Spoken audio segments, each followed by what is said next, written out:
ರಾಜಕಾರಣದಲ್ಲಿ ಈಗ ರಾಜೀನಾಮೆ ರಾಜಕೀಯ ದಿನಕ್ಕೊಂದು ತಿರುವನ್ನ ಪಡಿತಾ ಇದೆ. ಬಿಎಸ್ ಯಡಿಯೂರಪ್ಪ ಅವರು ರಾಜೀನಾಮೆ ಕೊಡ್ತಾರೆ ಅನ್ನುತ್ತಿದ್ದಂತೆ ಇವತ್ತು ಮಠಾಧೀಶರು ಸಿಎಂ ಯಡಿಯೂರಪ್ಪ ಅವರನ್ನ ಭೇಟಿ ಮಾಡಿದ್ರು. ಮಠಾಧೀಶರ ಬಳಿ ರಾಜೀನಾಮೆಗೆ ಸೂಚನೆ ಸಿಕ್ಕಿದೆ ಅಂತಾನೂ ಹೇಳಿದ್ದಾರಂತೆ. ಯಡಿಯೂರಪ್ಪ ಇಲ್ಲದ ಬಿಜೆಪಿಗೆ ಉಳಿಗಾಲ ಇಲ್ಲ ಅಂತಿದ್ದಾರೆ ಸ್ವಾಮೀಜಿಗಳು.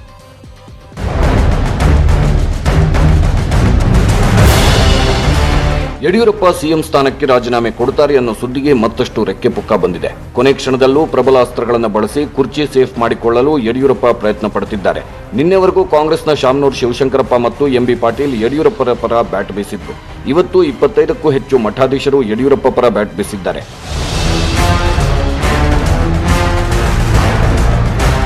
ಯಡಿಯೂರಪ್ಪನವರ ನಿವಾಸಕ್ಕೆ ಲಿಂಗಾಲೇಶ್ವರ ಶ್ರೀಗಳ ನೇತೃತ್ವದಲ್ಲಿ 25ಕ್ಕೂ ಹೆಚ್ಚು ಸ್ವಾಮೀಜಿಗಳು ಭೇಟಿ ಮಾಡಿ ಸಮಾಲೋಚನೆ ಮಾಡಿದ್ರು. ಸಿಎಂ ಬೆನ್ನಿಗೆ ಬಹುತೇಕ ಲಿಂಗಾಯತ ವೀರಶೈವ ಸ್ವಾಮೀಜಿಗಳು ನಿಂತಿದ್ದಾರೆ.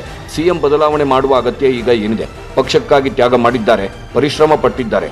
ಯಡಿಯೂರಪ್ಪ ಇಲ್ಲದ ಬಿಜೆಪಿ ಸರ್ವನಾಶ ಆಗುತ್ತೆ ಅನ್ನೋದು ಎಲ್ಲರ ಆತಂಕ. 500+ ಸ್ವಾಮೀಜಿಗಳಿದ್ದೀವಿ, ಮತ್ತೆ ಸಭೆ ಮಾಡ್ತೀವಿ.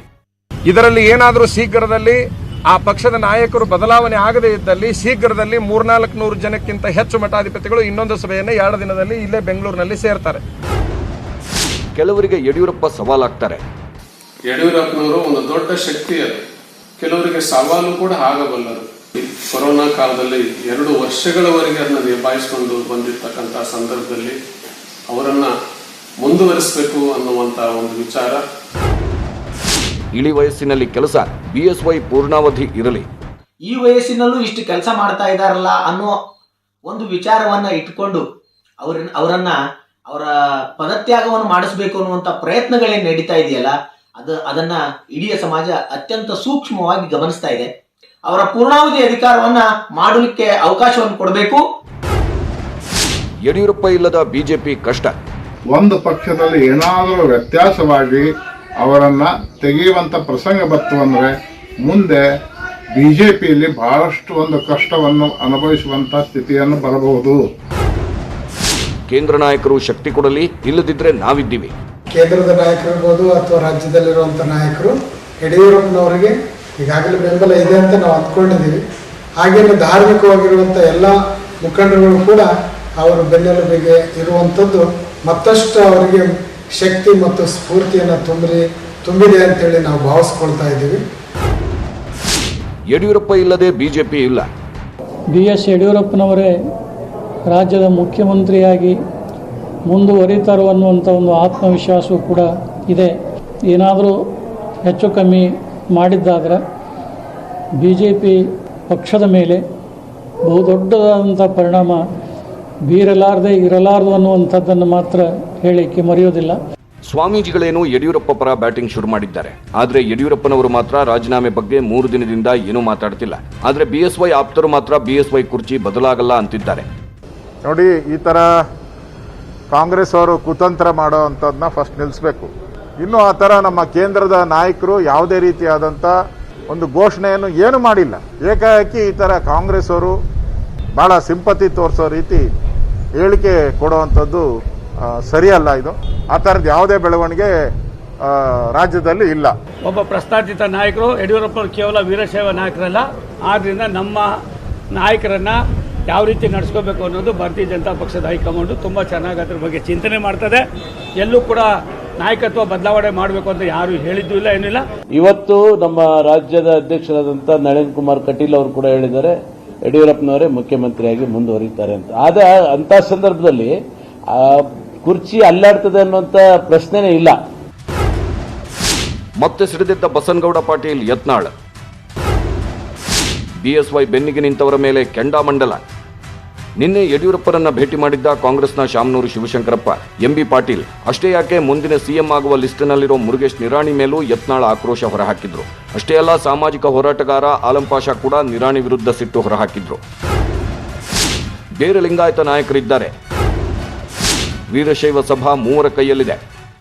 ಸುಮ್ಮನೆ ಯಡಿಯೂರಪ್ಪನವ್ರ ಬಗ್ಗೆ ಅಷ್ಟು ಕಾಳಜಿ, ಅಷ್ಟು ಪ್ರೀತಿ ಯಾಕೋ ಈಗ ಉಕ್ಕೇರಲಕತ್ತೆ ಶಾಮನೂರು ಶಿವಶಂಕರಪ್ಪರಿಗೆ. ಅಖಿಲ ಭಾರತ ವೀರಶೈವ ಮಹಾಸಭಾ ಎಂದೂ ಇಡೀ ಸಮುದಾಯವನ್ನು ವಿಶ್ವಾಸ ತೊಗೊಂಡೇ ಇಲ್ಲ. ಅದು ಪ್ರೈವೇಟ್ ಲಿಮಿಟೆಡ್ ಕಂಪ್ನಿ. ಯಡಿಯೂರಪ್ಪನವ್ರು ತೆಗೆದ್ರೆ BJP ನಾಶ ಆಗ್ತದೆ. ಶಾಮನೂರು ಶಿವಶಂಕರಪ್ಪರದ್ದು ಏನು ಕೆಲಸ ಇದೆ? ಸಿಡಿ ನೋಡಿ ಕೆಲ ಮಠಾಧೀಶರು ಖುಷಿಪಟ್ಟಿದ್ರು, ಕೆಲವು ಮಠಾಧೀಶರು ಕಣ್ಮುಚ್ಚಿಕೊಂಡಿದ್ರು. CD ಕೋಟ ಅಂತ ಹೇಳಿದ್ದೆ ನಾ ಸಂಕ್ರಮ ದಿವಸ, ಸತ್ಯ ಆಯಿತು. CD ಇರೋದು ಸತ್ಯ ಐತಿ. CD ಅನೇಕ ಮಠಾಧೀಶರು ನೋಡ್ಯಾರ, ಕೆಲವೊಂದು ಮಠಾಧೀಶರು ಕಣ್ಣು ಮುಚ್ಕೊಂಡಾರ CD ನೋಡಿ, ಅಯ್ಯೋ ಬೇಡ ಬೇಡ ಬೇಡ ಅಂದಾರ. ದೆಹಲಿಗೆ ಹೀರೋಯಿನ್ ಕರ್ಕೊಂಡು ಹೋಗ್ತಿದ್ದ ನಿರಾಣಿ ಇಲ್ಲೊಬ್ಬಕ್ಕಿದ್ದಳು, ಕೊಲೆ ಆಯಿತು. ದಿನಾಲೂ ಆ ಕೊಲೆಯಾದ ಹೆಣ್ಣಿನ ಜೊತೆಗೆ ತಾಸುಗಟ್ಟಲೆ ಮಾತಾಡ್ತಿದ್ರು. ಇವೆಲ್ಲ ಅವರ ಮೊಬೈಲ್ಗಳ ಇದನ್ನು ಮಾಡಿದ್ರೆ ಇವರು ಎಲ್ಲೆಲ್ಲಿ ಏನೇನು ಅದಾವು ಎಲ್ಲ ಗೊತ್ತಾಗ್ತದೆ. ಸೆಕ್ಸ್, ಭ್ರಷ್ಟಾಚಾರ, ಸಿಡಿಗಳಿಗೆ ನಿರಾಣಿ ಮಾಲೀಕರು. ರೈತರ ಹೆಸರಲ್ಲಿ ನಿರಾಣಿ ಕುಟುಂಬ ಅಕ್ರಮ ಮಾಡಿದೆ. ಅವ್ರು ಬರ್ತಾರೋ ಕೆಳಗಡೆ ಬೇರೆಯವರು ಆ ರೀತಿನಲ್ಲಿ ಇರೋರು, ಆ ರೀತಿನಲ್ಲಿ ಸೆಕ್ಸ್ ರಾಕೆಟ್ ಅಲ್ಲಿ ಇರೋರು, ಕರಪ್ಷನ್ ಅಲ್ಲಿ ಇರೋರು. ಅವರು ನಿರಾಣಿ ಶುಗರ್ಸ್ ಅಲ್ಲಿ ಬಾಯ್ಲರ್ ಬಸ್ಟ್ ಆಗಿ 4 ಜನ ಸತ್ತಾರೆ. ಅವ್ರ ಫ್ಯಾಮಿಲಿ ಮೆಂಬರ್ ಜಾತಿಗೆ ಅರೆಸ್ಟ್ ಮಾಡಿಲ್ಲ. ಆಮೇಲೆ ನಿರಾಣಿ ಬ್ಯಾಂಕ್ ಅಂತೀರಿ, ಬ್ಯಾಂಕೇ ಇಲ್ಲ ಅದು. ಆ ಬ್ಯಾಂಕ್ ಮುಖಾನಿಂದ ಸಾವಿರ ಹಳ್ಳಿ ಜನಗಳಿಂದ ಹಣ ಅವ್ರು ಕೊಡೋದು, ಅಲ್ಲಿ ಹಾರ್ವೆಸ್ಟಿಂಗ್ ಮಾಡೋದಕ್ಕೆ ನಿಮ್ ಬ್ಯಾಂಕಿಗೆ ಯಾತಿಗೆ ಬರೋದು, ಅದು ಯಾರು ನೋಡ್ಬೇಕು? ಇಷ್ಟೆಲ್ಲದರ ಮಧ್ಯೆ ಈಶ್ವರಪ್ಪ ಸರ್ಕಾರದಲ್ಲಿ ರಾಜೀನಾಮೆ ರಾಜಕೀಯ ನಡೆಯುತ್ತಿದೆ ಅನ್ನೋದನ್ನ ಒಪ್ಪಿಕೊಂಡ್ರು. ಏನು ನಡೆದಿಲ್ಲ ಅಂತ ನಾನು ಹೇಳಿಲ್ಲ, ನಡೀತಾ ಇರೋದು ಹೌದು. ಆದರೆ ಎಲ್ಲಾದರೂ ಕೂಡ ಕೇಂದ್ರ ನಾಯಕರು ಯಡಿಯೂರಪ್ಪನವ್ರು ಬದಲಾವಣೆ ಮಾಡ್ತೀವಿ ಅಂತ ಹೇಳಿದಾರ? ಏನು ಹೇಳಿಲ್ಲ. ಎಲ್ಲರೂ ಕುಣಿತಿದ್ದಾರೆ, ನಡೀಲಿ, ಏನಾಗುತ್ತೆ ನಡೀಲಿ. ಇಷ್ಟೆಲ್ಲದರ ಮಧ್ಯೆ ಇವತ್ತು ಯಡಿಯೂರಪ್ಪ ಯೋಗೇಶ್ವರ್ ಮುಖಾಮುಖಿ ಆಗಬೇಕಿತ್ತು.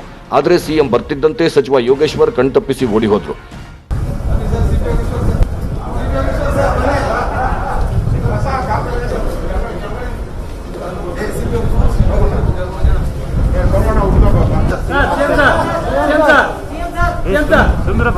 ಯಡಿಯೂರಪ್ಪರನ್ನ ನಂಬಿಕೊಂಡು ಬಿಜೆಪಿಗೆ ಬಂದಿದ್ದ ವಲಸೆ ಸಚಿವರಿಗೂ ಈಗ ಟೆನ್ಷನ್ ಶುರುವಾಗಿದೆ.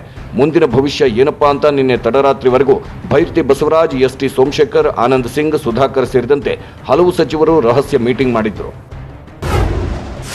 ಬಿಜೆಪಿ ಜಾಹೀರಾತಲ್ಲಿ ಸಿಎಂ ಫೋಟೋ ಮಾಯ. ಯಡಿಯೂರಪ್ಪರನ್ನೇ ಮರೆತು ಬಿಟ್ಟಿದ್ದಾರೆ ಸಚಿವೆ ಶಶಿಕಲಾ ಜೊಲ್ಲೆ. ಪ್ರಧಾನಿಗೆ ಅಭಿನಂದನೆ ಸಲ್ಲಿಸಿದ ಜಾಹೀರಾತಲ್ಲಿ ಸಿಎಂ ಫೋಟೋನೇ ಇರಲಿಲ್ಲ.